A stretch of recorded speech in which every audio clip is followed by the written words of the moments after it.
I'm Andrew Wasson. Thanks for tuning in to my weekly guitar blog. It's April 2013, and this week we're going to discuss creative goals and music theory. And this question was sent in from Samuel. He's from Manhattan, New York, and he wrote in with this email to me. I've just recently discovered your YouTube channels, and there's tons of great stuff here, but my problem is that I don't seem to have a good grasp on number one, what my creative goals should be, and number two, how to organize my study approach to music theory. In sending you this message, I'm hoping that I could get your overview of a proper approach to one day reach both my creative and musical goals. From Samuel in Manhattan, New York, USA. Well, hey, thanks for writing in, Samuel. You know, in discussing this topic, I can really only relate my own personal experiences with my own creative goals and my own development in music theory. So please realize that what I'll discuss here should not be taken at any kind of devoted level exclusively, but rather as a generalization from someone who has invested over 35 years of their lifetime to the areas of creativity, music, and playing the guitar. So on that note, let's begin with some general observations on goals and attitude to start. You know, one of the most important aspects of living a very fulfilling lifetime of creative musical endeavors is keeping a solid personal attitude in the area of maintaining focus, staying practical, and sticking with doing only those things which you know deep down will figure predominantly in the grand scheme of your master plan. So therefore, it is extremely important to have some kind of a master plan. See, whether you're a beginner or a seasoned professional, it's always helpful to work toward two kinds of goals.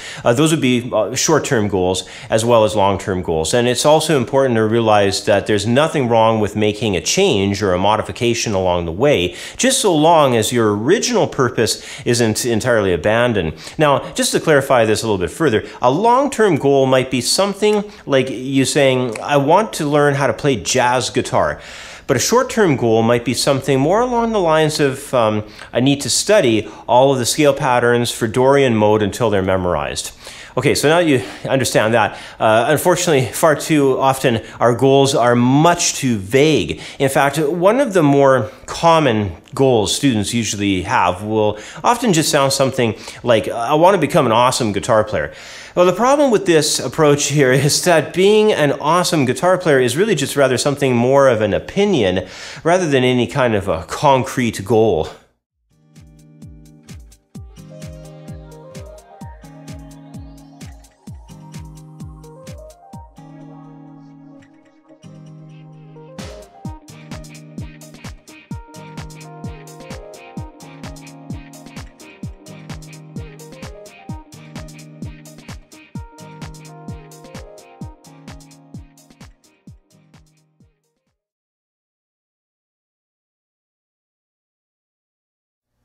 You know, I feel very fortunate often to be one of those musicians who can actually say that during my entire adult life, I've never held a job outside of that of being a self-employed musician, making 100% of my income playing the guitar for a living, if you can call that a job.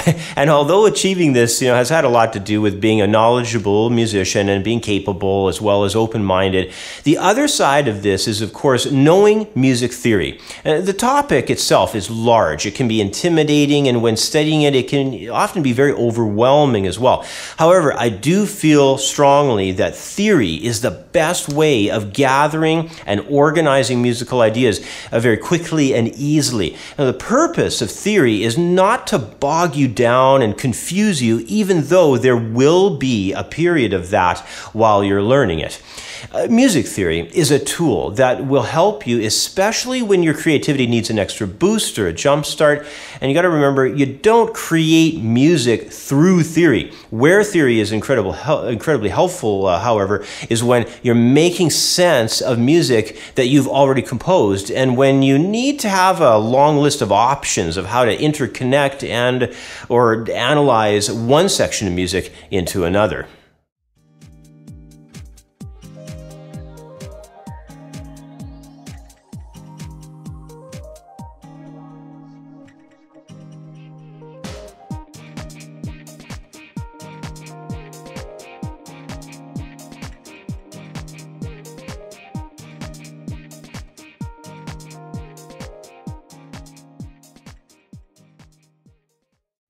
Well, thanks for joining me for this week's guitar blog covering the importance of creative goals and music theory. These areas are without a doubt rather large in the grand scheme of things. However, they are also extremely important. And, just as learning several musical genres is important to, say, developing a broad and solid foundation as a musician, or searching for fresh and original guitar licks is important for constantly developing as a guitarist, it is also just as important for musicians to establish personal creative goals and constantly invest practice time in the study of general music theory to obtain all of the tools you'll need in a perhaps maybe what we would call a practical grab bag that you can have at your disposal at any time you need to expand upon your general observation of any musical situation. So I'll leave you with that old saying, being a musician is just like life. The more you know, well, the more you know.